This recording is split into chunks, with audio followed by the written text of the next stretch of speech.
a Lone Star Land, with boots on my feet and dreams in my hand. A little sassy but a whole lot of grace. You'll see that fire when you look in my face. I'm a Texas girl with a heart so wide, family and friends always by my side. From the crack of dawn to the stars at night, I keep it real, keep my soul burning bright. Barbecue smoke, Friday night lights, cheering for the Astros under Texas skies. A little bit stubborn, a whole lot of charm. This big old heart will keep you warm. I'm a Texas girl with a heart so wide, family and friends always by my side. From the crack of dawn to the stars at night, I keep it real, keep my soul burning bright. Barbecue smoke, Friday night lights, cheering for the Astros under Texas skies. A little bit stubborn, a whole lot of charm. This big old heart will keep you warm. I'm a Texas girl with a heart so wide, family and friends always by my side. From the crack of dawn to the stars at night, I keep it real, keep my soul burning bright. From the blue bonnet fields to the city streets, every step I take feels like home to me. With a little sass and a lot of pride, this Texas girl's got nothing to hide. I'm a Texas girl with a heart so wide, family and friends always by my side. From the crack of dawn to the stars at night, I keep it real, keep my soul burning bright.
Gummy shoe prints laid them down the street.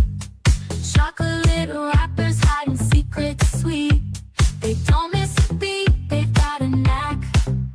With licorice ropes pulling answers back. Twist the wrapper to reveal the truth. A sticky web spun by a candy sloop.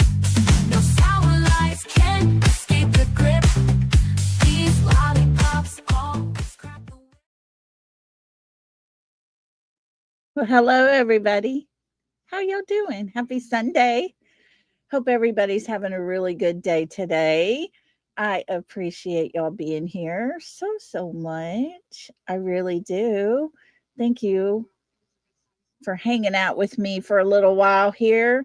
I know it's last minute notice, and I do appreciate y'all showing up anyways, but I wanted to get this done and get this covered. I think there's a lot to this case, and we're going to get into it. It's very interesting. Before we do, hello, Keely. Love you so much. Hey, Dan. I'm out. I'm so glad you were here. I was going to tag you, and I wasn't sure if you were okay with me tagging you or not in the post. And I apologize for not giving enough notice as well, but I'm so glad you're here. Hi, Keely. Again, let's see, Cinderella, Mama, I'm out. Look at you. How sweet. She said, Tyrone, where is Sara? I agree. We got some questions, don't we? Thank you for that, sweetheart. I appreciate you so much. Let's see who else is here with us. See, Mama, good to see you here. Oh, yeah, for sure. Coca-Cola scumbags. For sure. I've been looking over this case for a while, And yeah, we've got a case that, is it a cold case? Are they still working on it? Lots and lots of questions. I will. I will. I am going to send her a message. I've got her found on Facebook, and I'm going to play a few of her videos that she's put out today as well.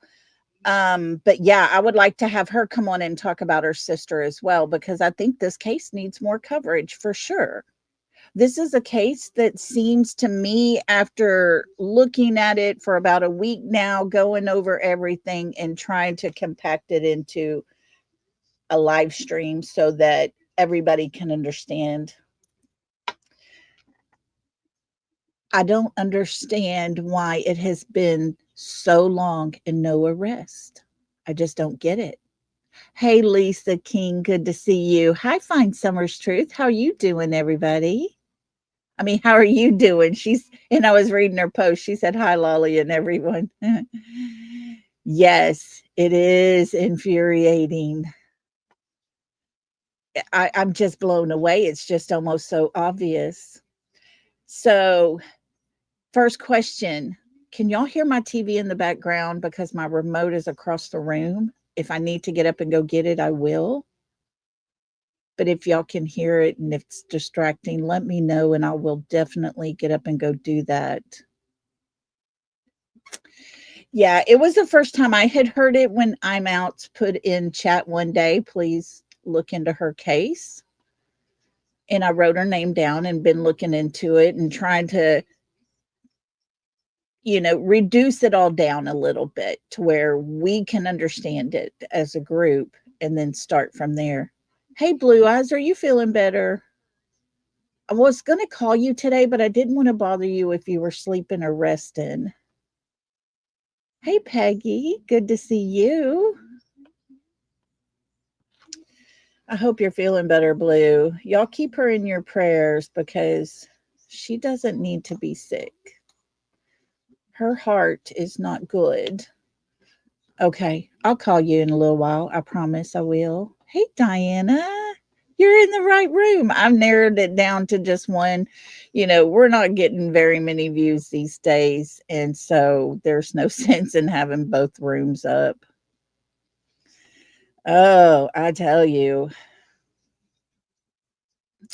as you can tell, I'm out. Is pretty aggravated with this case. And I don't blame her. I don't blame her at all. But we're going to get to know this case.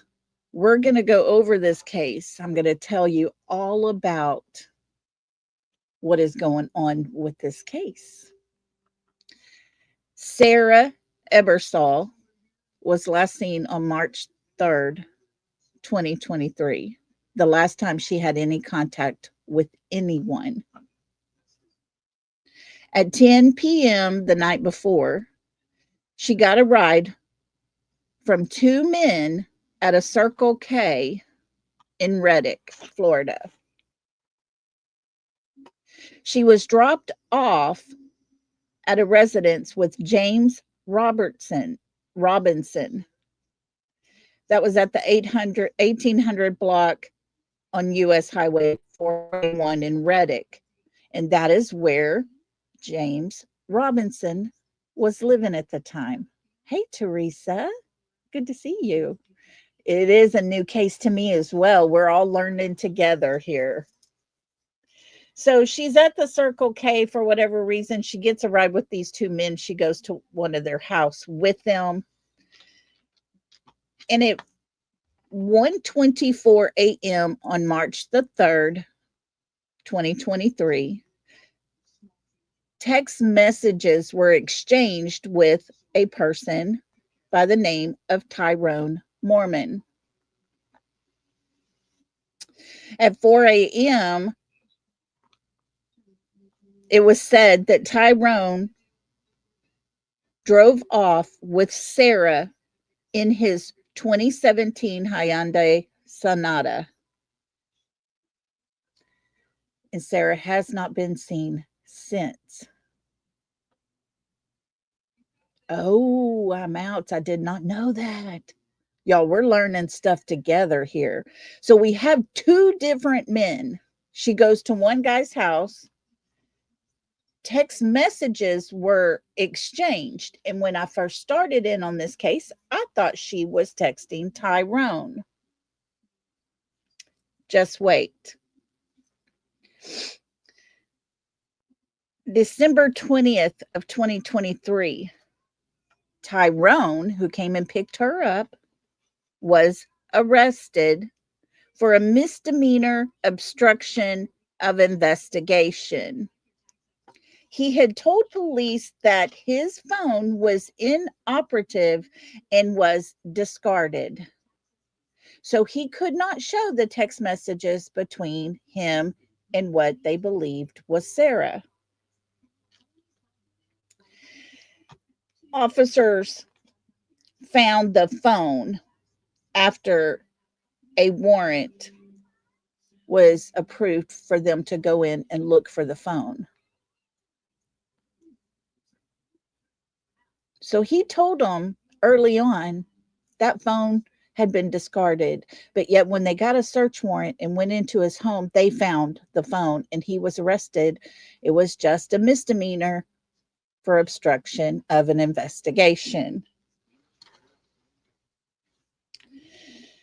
Sara has a 6-year-old daughter and had been in a custody battle with the child's father since the child was 1 year old.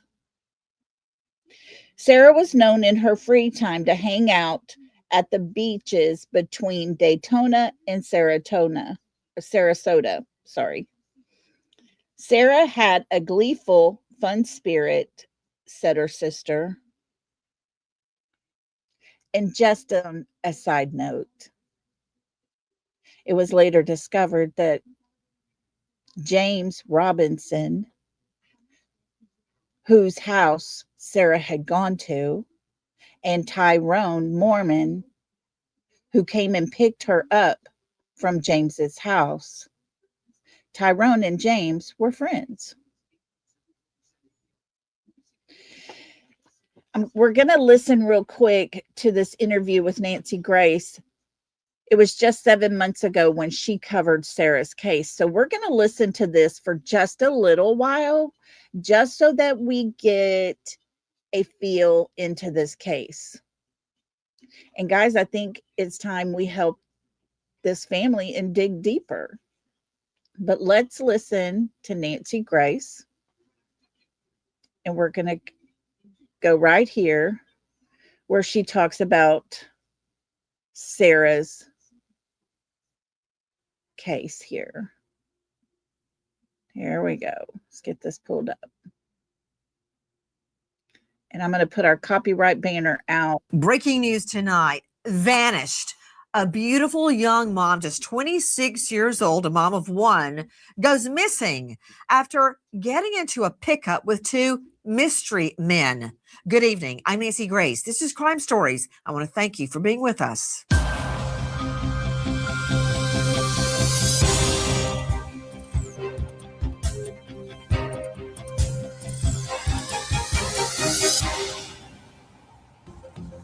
Sara Ebersole vanished after getting into a black pickup truck in Reddick, Florida, and was never seen again. Where is Sara? Behind, in the wake of her disappearance, is her little girl wanting mommy. Listen to this.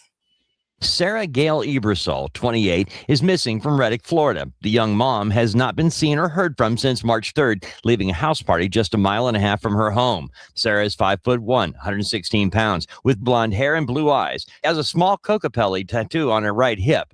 Marion County Sheriffs believe Sara is in danger. If you have information on Sara Gail Ebersole, please call Detective Brian Stith at 352-368-3542. Where is this beautiful young mom? Why was she spotted in a pickup truck with two so-called mystery men? Joining me an all-star panel, but first I want to go out to her sister who has been leading the search for Sara. Michelle Tullis, thank you for being with us. Thank you for having me. Michelle, when you first learned that your sister was missing, what went through your mind and how did you find out? Well, I knew it wasn't normal behavior. I tried to contact Sarah. She wasn't responding for 24 hours. She also had not responded to her roommate. So then we tried to reach out to the Marion County Sheriff's Department immediately. You know, she was always so reliable, never missed work, loved her little girl. I'm just trying to think through the facts surrounding Sarah's disappearance. Everybody, take a look at Sara Ebersole. Just a stunning young woman, a young mom in love with her little girl. What went wrong? As of tonight, no sign of Sara. So what do we know? We've backtracked her movements. Listen. When Sara Ebersole gets off work at 7 p.m. Thursday, March 2nd, she grabs a ride home from a coworker. Sarah's roommate, Deborah, is out of town and Sara texts her about trash pickup. Deborah tells her to get their friend Lonnie to pick up the trash, nothing out of the ordinary. At 9:45 p.m., Sara walks to a corner store near her apartment, but realizes she won't make it before they close at 10 p.m. Still wanting to grab a few items, Sara gets Lonnie to drive her to a Circle K a mile up the highway. Joining me in All-Star Panel to make sense of what we're learning tonight, you have already met Sara's sister, Michelle. Now, straight out to Giovanni Diaz, investigative reporter at WFTV 9 in Florida, professor at Valencia College. Sara was 26 years old when she went missing. Giovanni, thank you for being with us. I'm just thinking in terms of a mom, okay? That's how I'm seeing this, and as a crime victim myself. A lot of the scenarios surrounding Sara's disappearance doesn't make sense to me.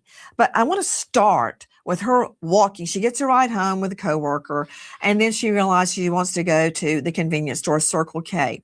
Now, I don't know if Circle Ks are all around the country, but in quasi-rural areas, it's normal to walk a half a mile to the Circle K and walk back home with your stuff. Very normal. When I was growing up in rural Georgia, middle Georgia, that was commonplace. We would walk to the corner store or the McBride's grocery store, which was a little bit further, or we'd take our bikes. It was no big deal. Blue had a great question. She said, did I miss it already? But who had her child that night? I'm not sure. The father had the child. Thank you. I'm out. Do you want to come on panel with me? Because you seem to know a whole lot about this. We're all learning this together.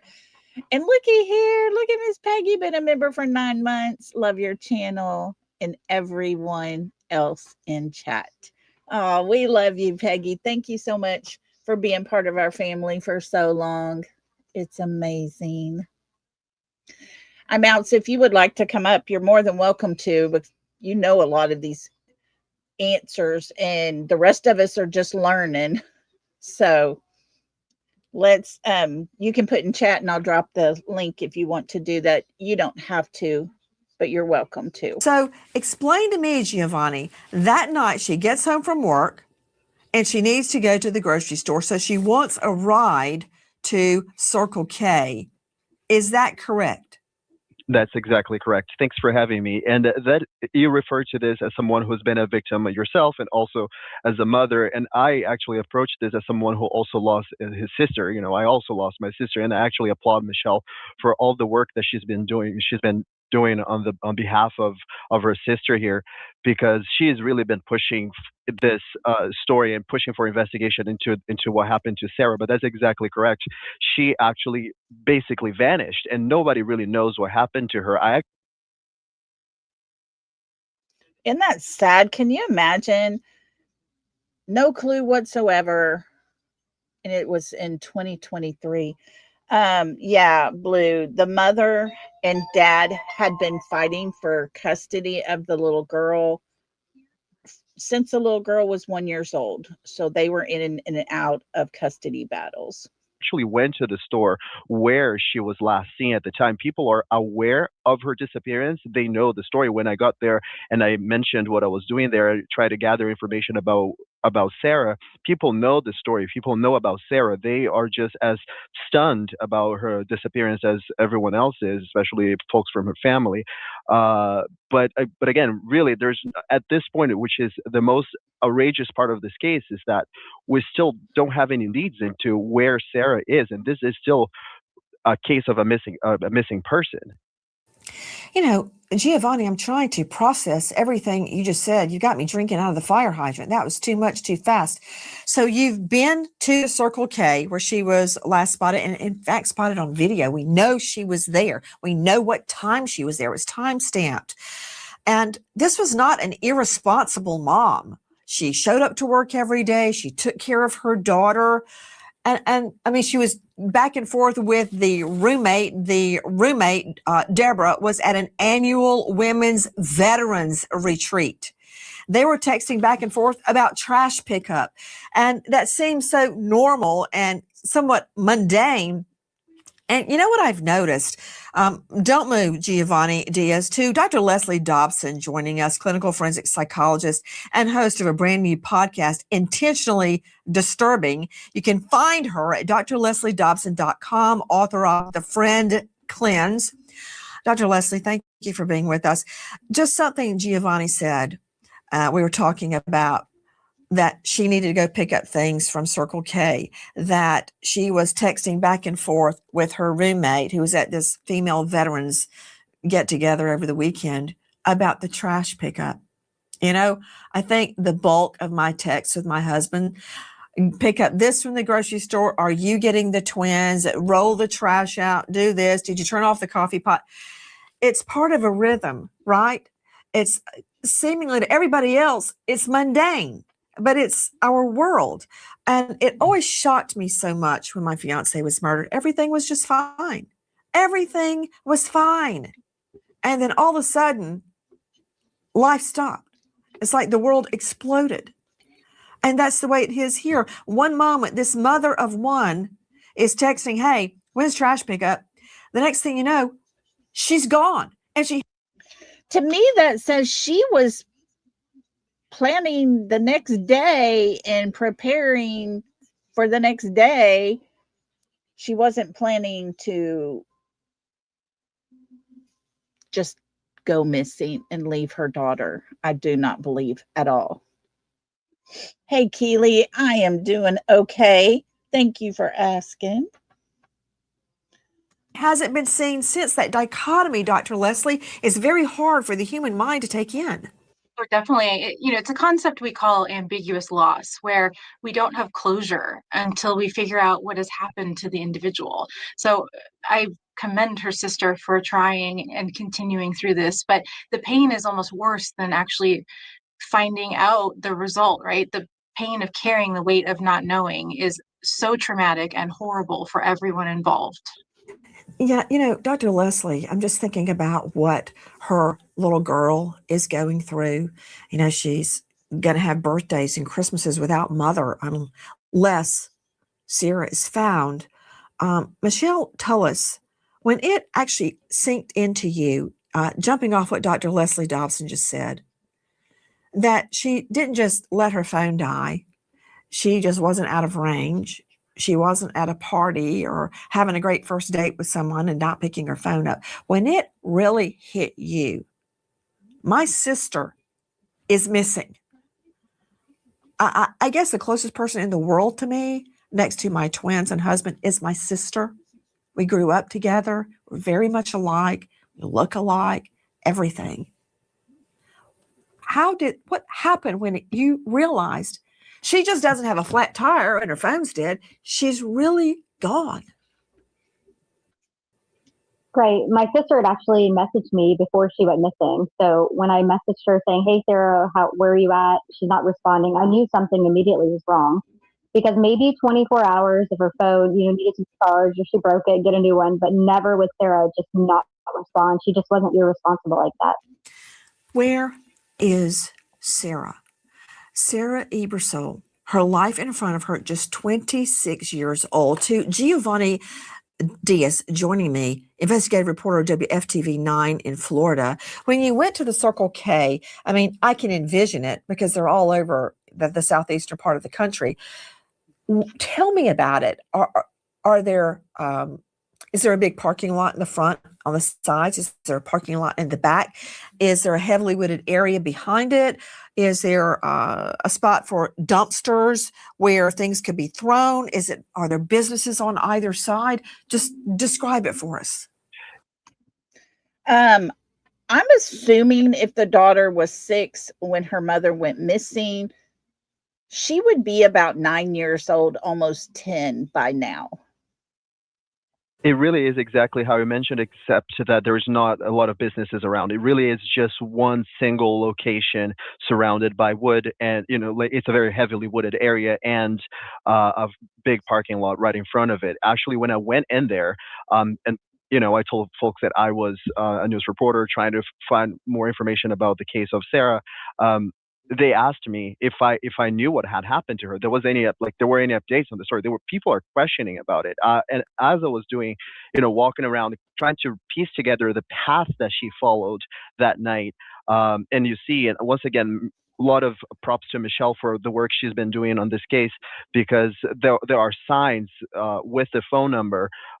Please reach out to us if you have any information about Sara. There was a reward put out for any information regarding her location at this point, and people just stop us to ask, do you know anything about her? Do you know if what's happened? Is there any new development on this case? Because the whole community there in that area and really across Central Florida is watching to see what happened. Because as you mentioned, it really is astounding to imagine that this girl was just going to work. She was just a normal person doing her thing, and she's here now, and 5 minutes later she's gone. We do know that she took a final picture, and I think we just showed that picture there. That was one of the final pictures that Sara took, and then after that, we really and there have you no can see idea in the background the Citgo gas tank. I want to jump off what Giovanni Diaz just told us, WFTV 9. Joining me now, Ashley Wardlaw, private investigator, chief operation officer at Nathan's Investigations in the Florida jurisdiction. Ashley, thank you for being with us. What Giovanni just said presents another problem. Now, it sounds very much like I said where I grew up in middle Georgia, rural middle Georgia. And we would have to walk literally just under a mile to get to the corner store. Then, Ashley, we couldn't go there anymore because they started selling beer on Sunday. And Mom was like, "No, we are never setting foot in there again." Okay. Then we had to walk to the Pep station, which is a gas station that sells snacks, or all the way to Mac Bryant's grocery store, which is even further. So what I'm saying is there's nothing around it. You don't have additional surveillance on either side. Like if you're in Manhattan, or if you're in the city of Atlanta, where you can see how investigators can put together a video of montage of, okay, they went by this red light, then they came to this store, then they passed this security video, and you see the vehicle or the person traveling along, and you can trace them. It's not hard, but not here in this jurisdiction. Yes, Nancy, working cases in these rural or country areas, it definitely can be difficult for an investigator when you don't have the go-tos, which would be, let me check surveillance, let me check the neighbor's surveillance, let me, pull footage from another nearby business when the nearby business is miles away. So the best thing for an investigator to do would be to use time. Time is of the essence for a case like this.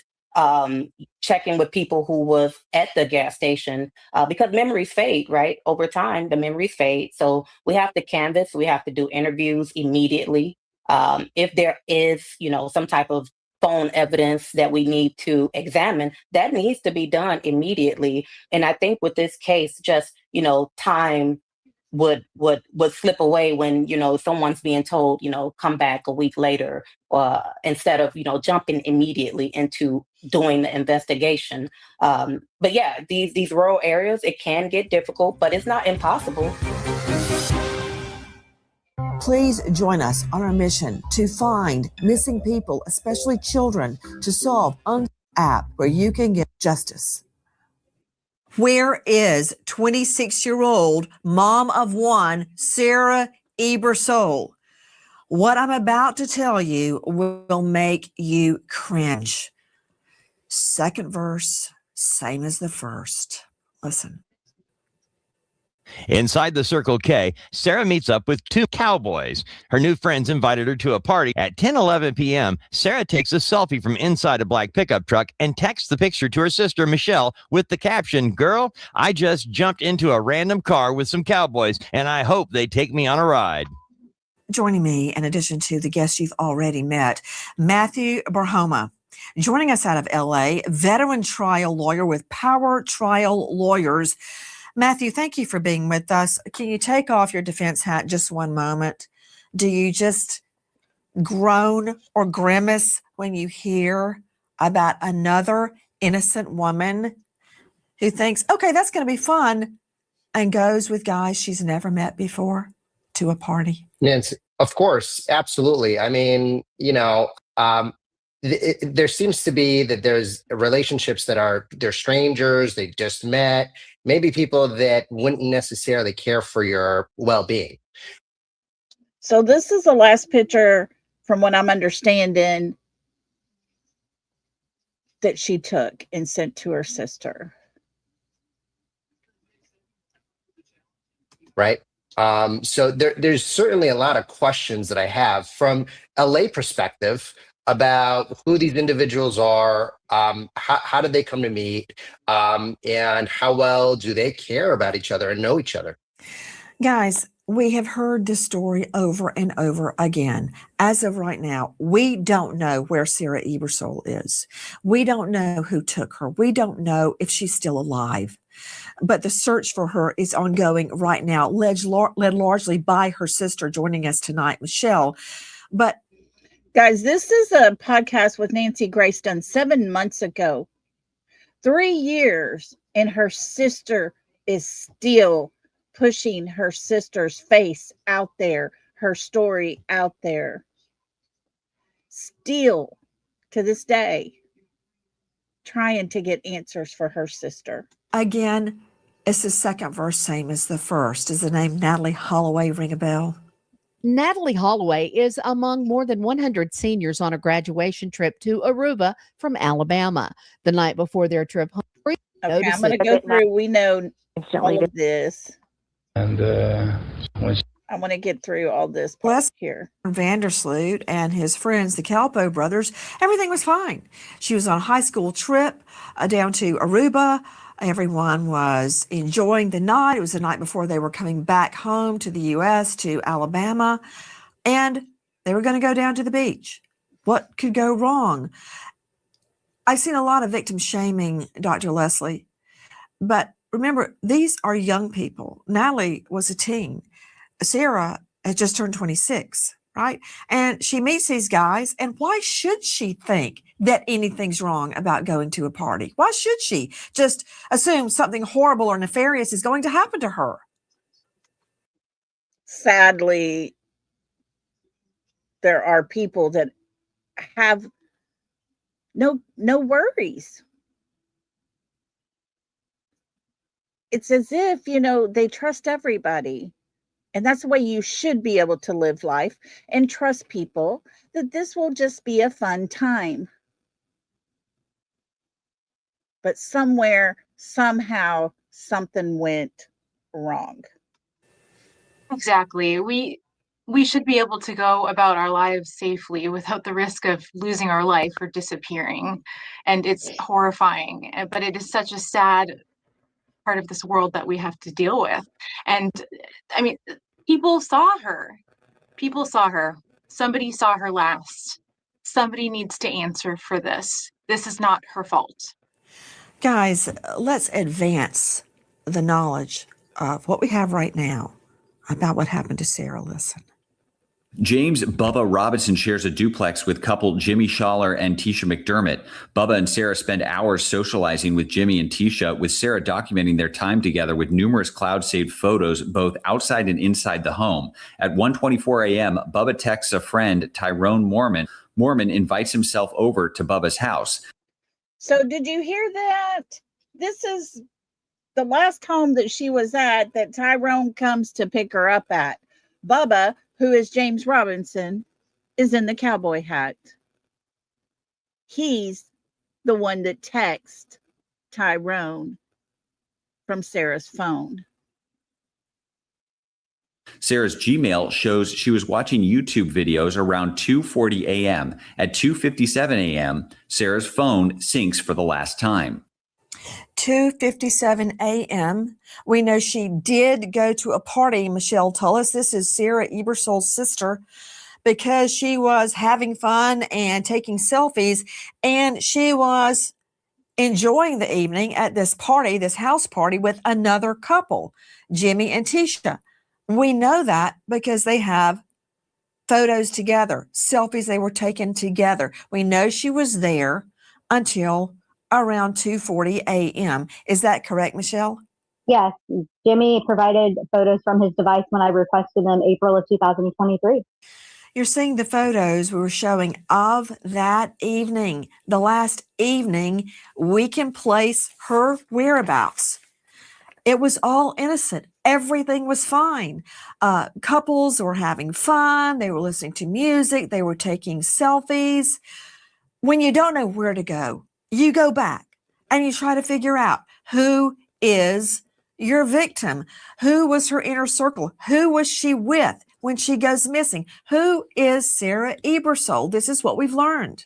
Sarah Van, born and raised in Florida, the youngest of 7 siblings, spends most of her childhood in Sarasota, but in her teen years moved to Dunellen with sister Michelle. At just 18, Sarah marries her first love, Thomas Ebersole. The young couple quickly realizes they moved too quickly and part ways amicably just a year later, Sarah keeping the Ebersole name. Matthew Barhoma joining us, veteran trial lawyer out of LA. That's what we call a starter marriage. Don't read too much into it, right? Right. And she kept the last name, so. She did. She kept Ebersole as the last name, and the two split amicably, and then she finds love. Listen. After her first marriage, Sara begins seeing Joseph Mayton. The couple is soon expecting a baby girl, but while pregnant, Sara obtains a restraining order against Mayton after a physical assault. The parents are in court for custody decisions before Sara even gives birth, and just a few days after her daughter's birth, Sara changes her name from Dahlia Van to Cora Mayton at the father's demand. With me, Sara Ebersole's sister, Michelle Tullis, who has led the search for her own sister. That relationship, that is the baby girl we're talking about, baby Cora. Sara struggled to get along with Mayton, Joseph Mayton, Cora's dad. The two split.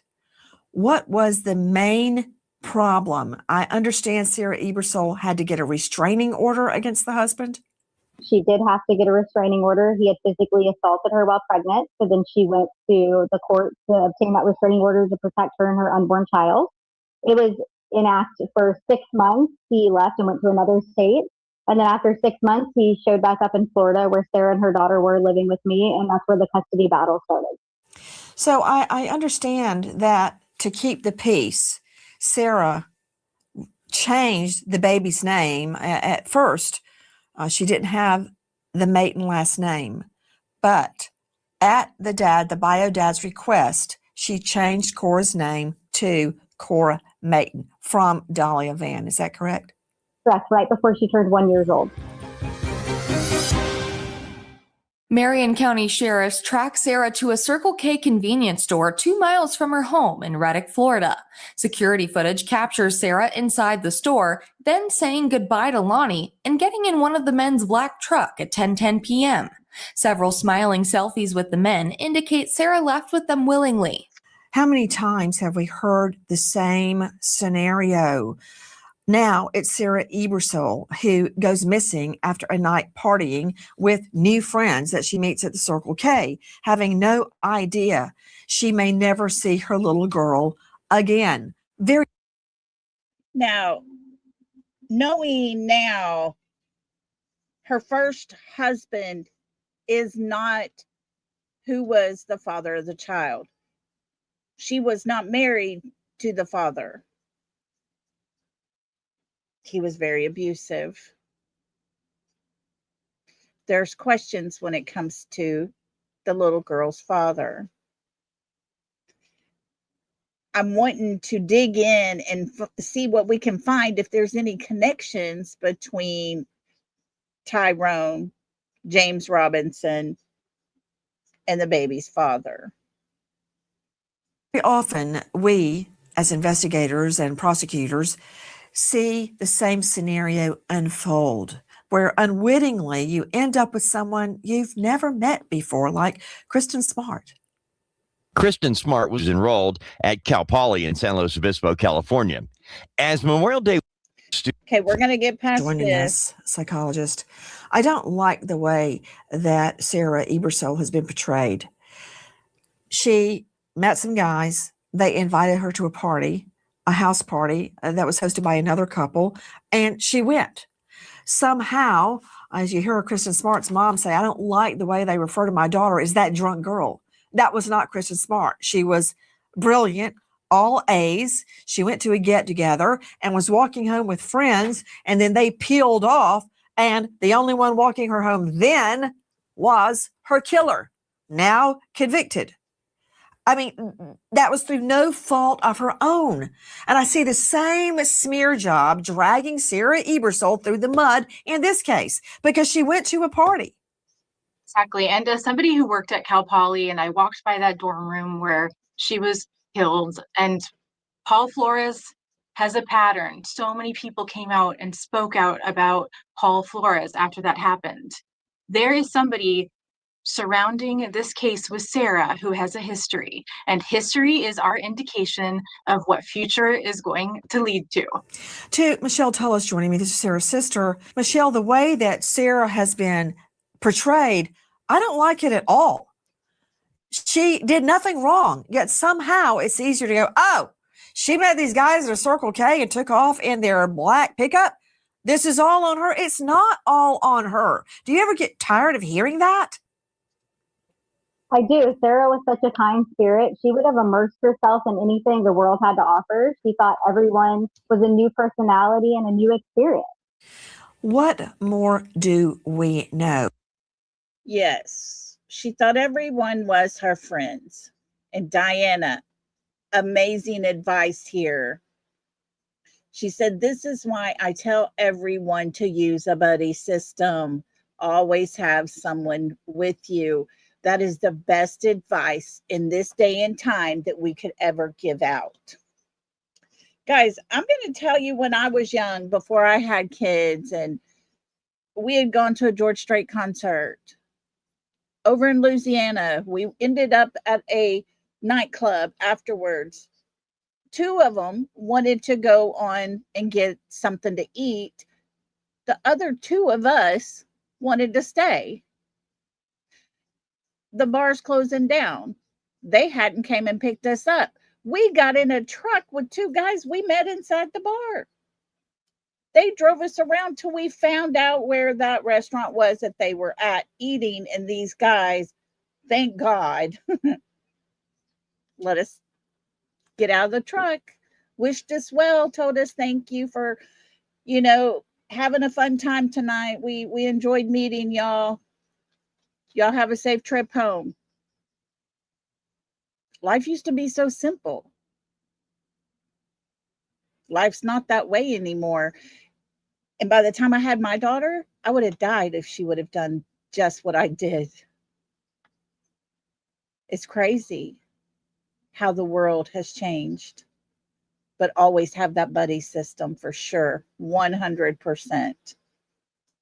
We know that somehow someone tried to reset her password that night. Listen. Sara's Google account history shows she was on YouTube until 2:40 a.m. March 3rd. Later that day, the account history was viewed and deleted. Just before 2 p.m. March 3rd, someone tries to reset Sara's Snapchat password. The new login link was sent to her email, but it's unclear if the attempt was successful. There has been no further digital activity on Sara's emails, social media, or bank accounts since. To Giovanni Diaz, WFTV9, Could you explain that in slow-mo for me? Someone's changing her password and deleting her search history? What? And at this point, that's all we really have, all those records of her digital footprint, right?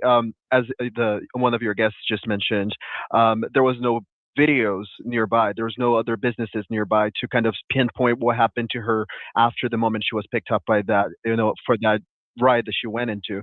So at this point, all the investigators into this case have is basically all those digital marks from phones and all of those pictures that were taken, and the attempt to change that password. That email actually was sent to her to Sarah, because that's the standard when you try to change your password on your phone.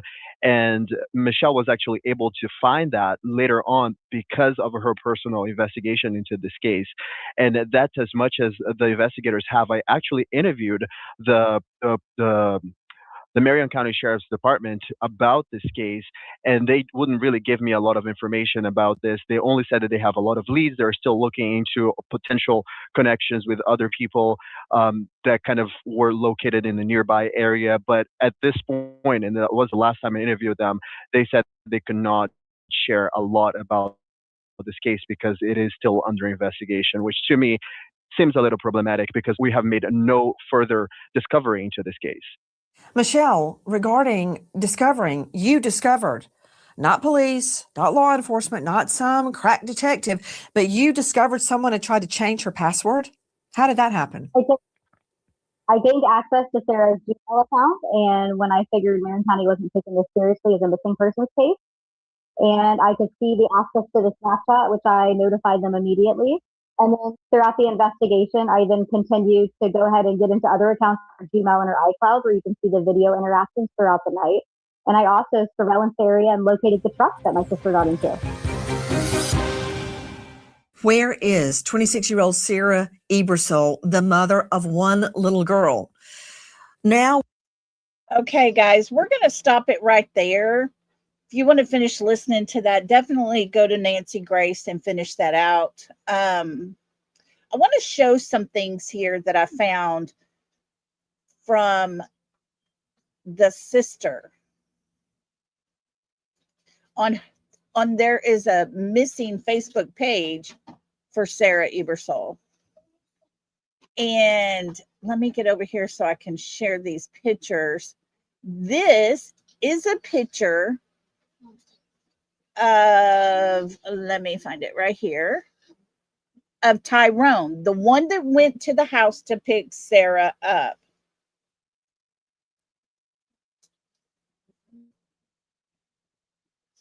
DJ TJ just put my Cash App, and at the bottom the $ Lolly 1430 is my Venmo, but the Cash App is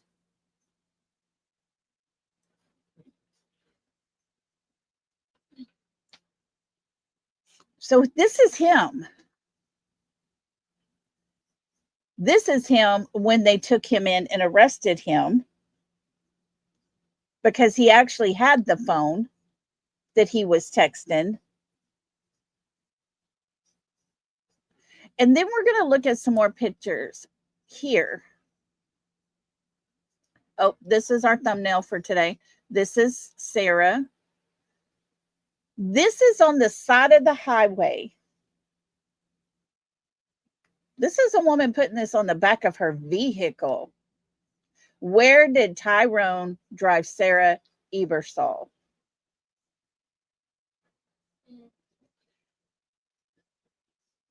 They're showing her shoes. They're showing her fingernails. They're showing her face. They're showing her tattoo.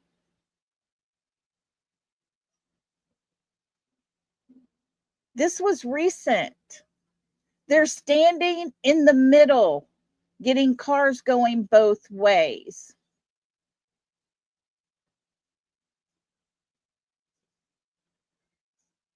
Sara Ebersole matters. That's her sister right here. She has Tyrone's picture right here.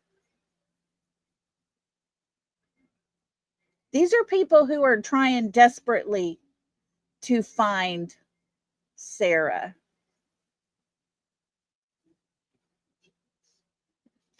They keyed Michelle's brand new car recently. Oh my goodness. Yeah, if he has a new baby mama, she better not make him mad. And then back to these as well. But I just wanted to show those. And there is, hang on, let me pull this up real quick because I got one more thing I want to show you. And guys, we're going to dig into this case a little further. We're going to do our best to try and get answers for Sara. Try to get someone to speak out. Let me see here. I'm gonna have to change over. Let me change over real quick and pull this up.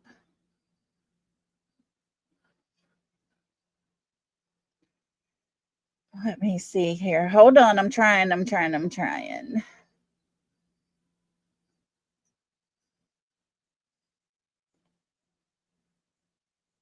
Lord help me, because I wanted to read something that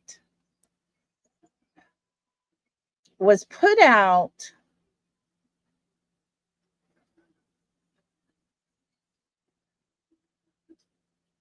on March.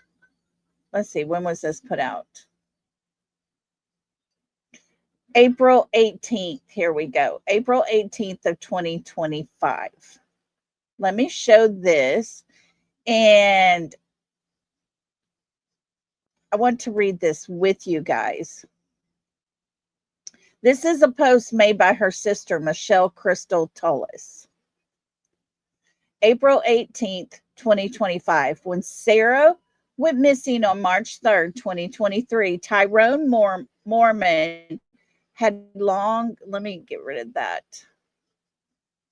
had long hair as pictured. December 20th, 2023, arrest, interview, lying to law enforcement about the cell phone, he had short hair.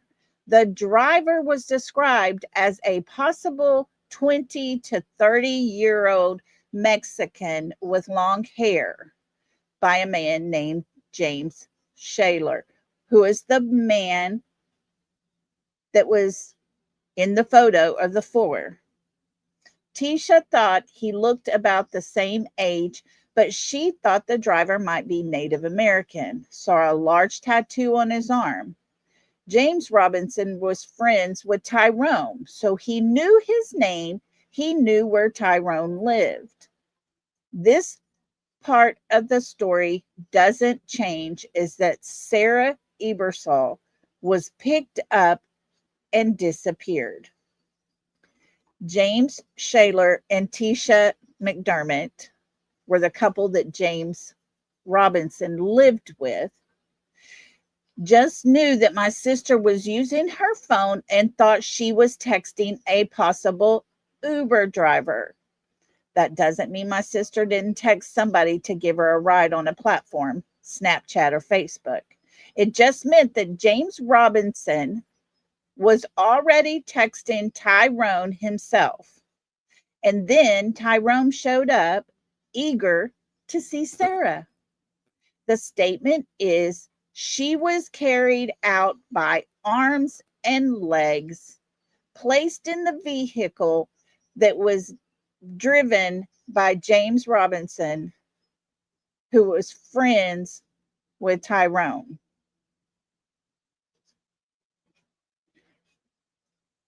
The people in that photo that we saw, they both said they saw that Sara was carried out by her arms and her legs and placed in the vehicle. Is that not horrible, guys? Horrible.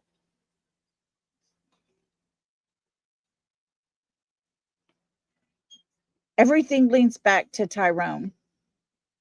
Tyrone came and picked her up.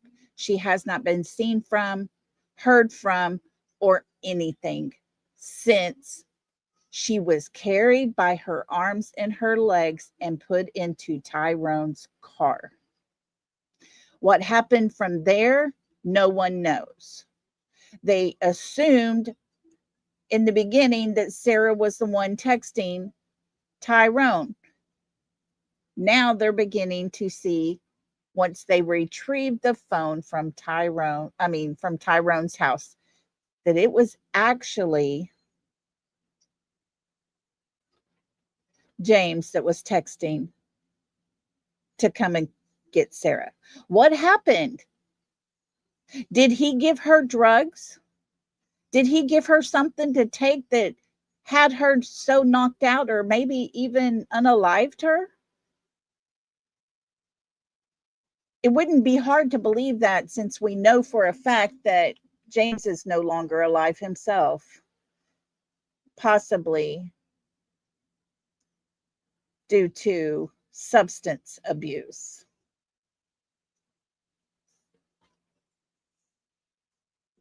He left his baby mama house in the middle of the night to go drive Sara where? Oh, goodness. His stepdaddy just got busted for selling. Oh, my goodness. My goodness. Guys, Sara deserves to have her justice. She deserves to be found. Sadly, from what I'm Outs is telling us, her daughter is being raised by her father, and Sara's family has no connections. They can't see her. This is a very sad case. And it seems to me as if someone has let Sara down. And everything I'm hearing and reading about leads back to the fact that they portrayed her as a party girl. And wasn't worth their time, I guess. Tyrone is a low-level dealer. Oh, goodness. Where's Tyrone now? He is in Miss Canopy in Florida.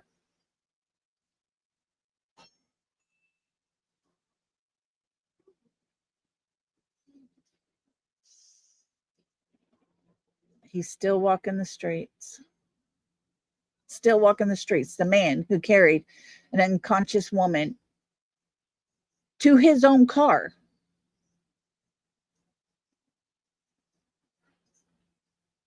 To his car. And drove away with her. And he's still walking the streets. She hasn't been heard from. She hasn't been seen. Absolutely nothing since March the 3rd of 2023.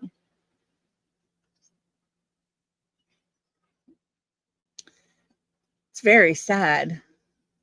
Yeah, he was only arrested as a misdemeanor for obstructing the investigation because he told them his phone had been discarded. And it was not. They found it. Thank goodness they found it. And that's when they learned James was the one texting from Sara's phone to Tyrone. Hello, there's a problem here. Was Sara alive? Why didn't she text Tyrone? And I'm out. I have one question for you. Was Sara and Tyrone, were they dating? Were they together? Were they friends? Did he know her? That's the one thing I've yet to find out. Yeah, all of this has taken place in Marion County, Florida.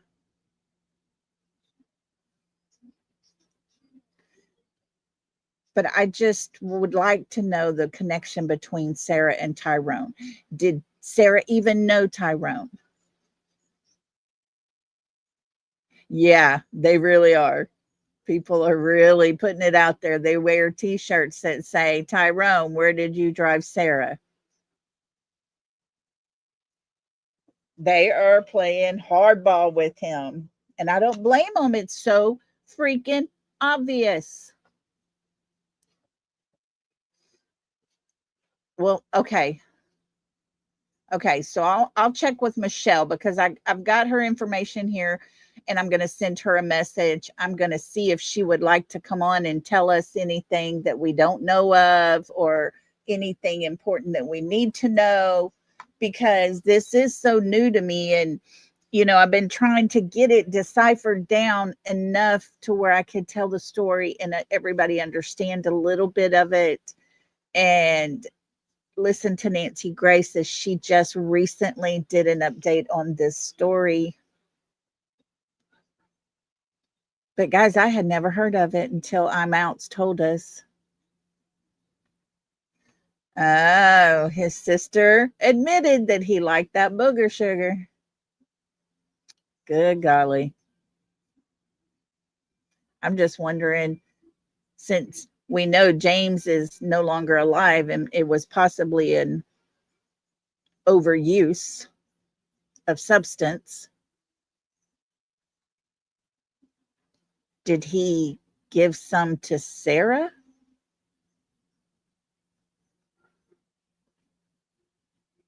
And too much maybe for someone who wasn't used to doing all that? I don't know, guys. I just don't know. So if y'all are interested to continue on with this story, put a 1 in chat and let me know, and we'll keep digging. Hey, Lolo. I know victim blaming, that's horrible. Horrible. It doesn't matter if she was going to a party or not. What matters is she hasn't been found. She hasn't been seen. Oh no, I'm out said I believe Sarah's house was broken into and legal documents were stolen. Oh my goodness. Okay, so it looks like everybody wants to continue on. Good deal. Well, we're going to keep digging. I'm going to reach out to her sister Michelle and see if she would like to come on. Guys, please share this out if you can. Tell others about it. Let's get people putting Sarah's face out there for a while. Let's do that. Yeah, no one has a right to take a life at all. At all. End of story. And I'm out. I agree with you. There was some paperwork. I bet it was against Maton, the baby daddy. And I do have questions about him. So thank you, DJ. Thank you. If you want to do a live about it and just share my video, you're more than welcome to do that.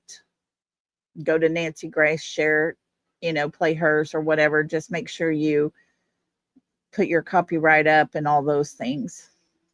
You got to change the speed, playback speed a little as well, and not play the whole thing. Yeah, there you go. If you can hype this one out there, I just would like to see Sara get more attention. I would like to see her case come back into full force. Let's do this. I would like to see others covering this as well. I'm going to reach out to everybody I know. Oh, you're so welcome. I'm out. Thank you for bringing attention to me because I had not even heard her story. And I know I told you I would. There is another story. I didn't write down who told me his name, but the name, let me find my page real quick. I got my legal pad over here. Johnny Gosh was another name, and I'll start looking into that here pretty soon. Because guys, we cover one case at a time, it seems like. We got to get out of that. we got to start doing so many more. There are so many people out there in this world. Doesn't mean Sebastian's going to be pushed away. Doesn't mean any of that. It means even Sara deserves attention to her case. It means other children that are missing deserve attention to their cases. It means we want to be those unheard voices for them until their voice can be found. Right, Blue? Blue Eyes and I have been working for a while trying to get a nonprofit going for unheard voices so that we can advocate more. There's a lot to Sara's case, so be ready to deep dive. Yeah. Yeah.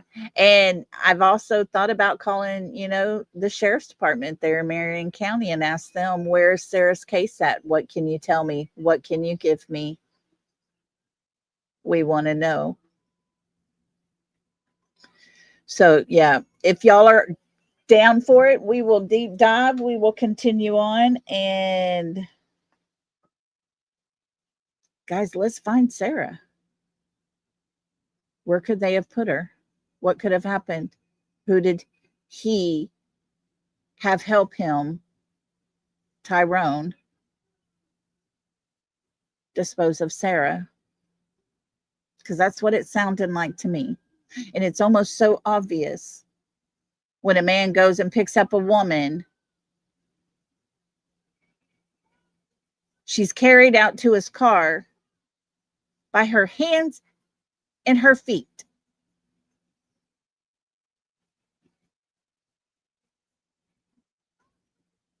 And she's never heard from again. Tyrone, we got questions for you, Tyrone. Right? Yeah. Oh, baby daddy. We got questions for you, too. I want to know if they knew each other. So we'll keep digging into this, guys. Thank y'all so much for coming. Thank you so much for being here, Karen, and just being who you are. And Lisa King, if you're still listening, thank you, sweetheart. I appreciate you so much. It is so gracious of you. And I do appreciate you for that. Thank you. All righty, guys. Well, I'll be back on again tomorrow. Tomorrow's Monkey Monday. We're going to finish up Brandy Vaughn's interview with the lab and talk about his case and get ourselves prepared for Stacey Wonder's trial that will start on April 15th. And we'll be doing that during the day. Oh, I'm out. Thank you so much. That is so sweet of you. Oh, I appreciate you so much. Thank you. Thank you. Thank you. And so we'll do Monkey Monday tomorrow. And we'll move forward from there. So y'all look into the case. Let's do this together. And I appreciate all of y'all for being here to listen to Sara's story. Y'all be good tonight. Have a super great night. A good start to your day tomorrow. And as always, love and hugs, everybody. Good night.